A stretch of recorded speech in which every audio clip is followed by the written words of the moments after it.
What's up, everybody? My name is Astonishing Pix, and today we are looking at the Marvel Legends Amazing Fantasy Spider-Man. So far, this figure, my first impressions is that it's pretty good, and I do like it a lot, more than I thought I would. There are some nitpicks, but of course, what figure doesn't have any nitpicks? This is his first appearance, and I know that his colors were originally like red and black, or I guess in this case the figure is more of a grayish, a dark gray than a black. I don't know why they decided to go that way, but you know, it's not bad. So far, the details on this figure, I think the web lines line up pretty well. There are some, I guess, QC issues, but that's nothing new with Hasbro. And yeah, so before we start, let's actually look at the packaging, which I know it's a big topic within the toy community itself. So, you know, a lot of people don't like the packaging, and I can understand that. There are a lot of pros and cons with this style of packaging. And I do like that Hasbro is being more eco-friendly, and that's good and all. But, you know, the way that they're going about it, I don't think it's well planned out, as you would say. Someone could have swapped out the figure with another one, and you might get like a wrestler or something. So I've seen posts of where people have gotten something else, swapped figures for what they wanted. That really sucks. So, I've heard a lot of people say that there are different methods to like fix this. Yeah, and there's also the matter of fact that you can't really see the figure itself. So you can't really choose the best looking one. You just have to, you know, guess or, you know, hope you chose the best one.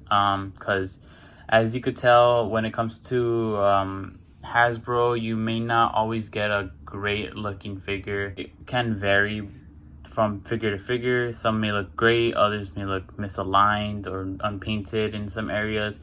I think my figure is okay for the most part. The web lines are all lined up. I know that there are some people that the web lines are like misaligned, but I think mine is okay. I know that I guess the belt area could be better because there's like a little painting here, misalignments, or it's just like a little white. I don't know, but that is an issue with these boxes. But yeah, that's the packaging with the art and everything. Top, bottom, yeah.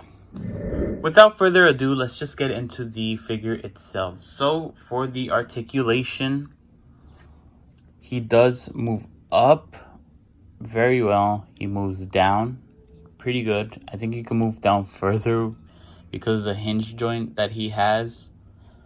There's little to none head pivot. He does go out. He could go more, but I don't want to go that far because there is some like plastic chewing on the shoulders. I don't want my figure to be damaged, so just be warned that there is he can do a T-pose, but you know, you might risk damaging the figure a little bit. And he does have butterfly joints, but I don't think they're that useful. They only go back and forth very little, so I would say that it's kind of a useless joint. He does have bicep swivel, which is pretty good, and he does have double jointed elbows that can go all the way. He does have wrist articulation that go all around and can go inside and out. For the torso articulation, his diaphragm joint can go back this far, and for this far. He can move side to side, but not that much. And he can rotate fairly well. And he can go down with his reverse ab crunch that far, and he could go back this far. His hips, he could kick about this far. He can go about this wide, which is okay. And he does have double jointed knees. He also has a boot swivel, which is a good addition. And for his feet, he can go down about this far, go up all the way that far. And he does have good pivots. So for accessories, he does come with a lot of hand options. He comes with 2 wall crawling hands, web flipping hands, and a pair of web holding hands, or just holding something in general. And also, if you're counting the fists, he does come with that too. He also does come with his web gliders, but I usually don't. I prefer not to use them, as I think they don't really work well.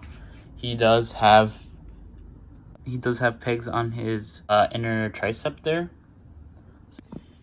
That's where you would put the web glider if you want to put that option, but I wouldn't say that it's a good or a preferred look for me. I think he looks better just like how he is right now. He also does come with a web effect, which I think it's pretty cool that he comes with a web effect. I would have preferred if the web was more of some bendy wire in it, you know, as like some companies do that, or customizers do that. You know, it just gives you more options. So let's get into some size comparisons. So first off, here we have the Ultimate Spider-Man next to the Amazing Fantasy Spider-Man. Next we have the Symbiote Spider-Man next to the Amazing Fantasy Spider-Man. Here is the Toy Biz Spider-Man next to the Amazing Fantasy Spider-Man. Here is the Mezco Daredevil next to the Amazing Fantasy Spider-Man. Here is the Black Series Republic Commando Boss next to the Amazing Fantasy Spider-Man. Here is the Deathwatch Mandalorian next to the Amazing Fantasy Spider-Man. Here is the movie Venom next to the Amazing Fantasy Spider-Man. Last but not least, here is the McFarlane, the Batman figure next to the Amazing Fantasy Spider-Man. So for my overall thoughts, I think that this figure is pretty good. I did not expect to enjoy this as much as I thought I would. And I think it's a pretty good Spider-Man overall. And, you know, it may not be the classic Spider-Man that anybody or you're probably looking for, but it is a pretty good Spider-Man for first appearance and everything. He is, you know, the articulation that he comes with is pretty good. And I think that the overall look is pretty good, especially with those pinless joints. It's not as noticeable as, you know, something like this guy where you could see the pins inside the blue, and you know that takes away from the figure. And I know it took away a lot from the people who bought the retro Spider-Man or the pizza Spider-Man, or you know, any Spider-Man that had pins. Of course, with the exception of this guy, his pins are black, so it really didn't matter that he came with it or not. But you know, I think that this new technology that Hasbro has with the pinless makes the figure look pretty good, and you know, it makes the figure feel whole, smoother. So I think this is a great looking Spider-Man. I think he does fit in with most lines. He is smaller than the Renew Your Vows Spider-Man or the retro Spider-Man. He is a bit smaller, but he is taller than the Ultimate Spider-Man, so he is kind of in a medium, so do with that what you will. So if I had to rate this Spider-Man, I would give it an 9 out of 10. I really do like the look of this. I really do like the articulation, although that could be better improved upon.